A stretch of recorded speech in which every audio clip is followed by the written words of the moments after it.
ଭଲ ଅଛନ୍ତି? ଏବେ ହଁ ଫିଜିଓଥେରାପି ପରେ ଯାହା ଯୋଉ ଶୋଇପାରୁନଥିଲି ତ ସେଇଟା ଗୋଟେ ପ୍ରୋବ୍ଲେମ୍ ମୋର। ରାତିରେ ଶୋଇପାରୁନଥିଲେ? ରାତିରେ ଜମା ଶୋଇପାରୁନଥିଲି, ଏବେ ଶୋଇପାରୁଛି। କେମିତି ଅଛନ୍ତି ମାଉସୀ?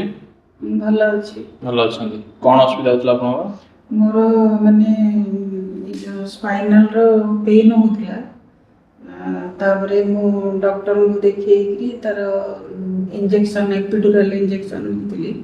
ପେନ୍ କମି ଯାଇଥିଲା କିନ୍ତୁ ବର୍ଣ୍ଣିଂ ହେଉଥିଲା, ମୋଟେ ଶୋଇପାରୁନଥିଲି।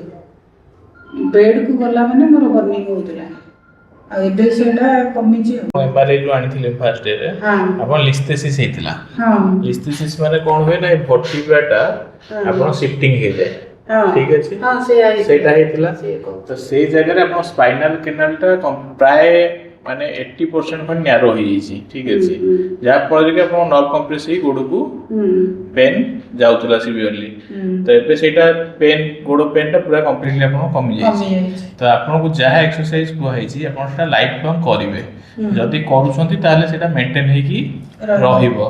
ଯଦି ଏକ୍ସରସାଇଜ ନ କରିବେ ପୁଣି ଆପଣଙ୍କୁ ପେନ୍ ହେବ, କାରଣ ଆପଣଙ୍କର ଯେଉଁ କଣ୍ଡିସନ୍ ଅଛି ସ୍ପାଇନାଲ କେନାଲର ଯାହା କଣ୍ଡିସନ୍, ସେଇ କଣ୍ଡିସନରେ ସର୍ଜରୀ ଦରକାର ହୁଏ। ବଟ୍ ଆମେ ତାକୁ ୱିଦାଉଟ୍ ସର୍ଜରୀ ମ୍ୟାନେଜ୍ କରିଛେ।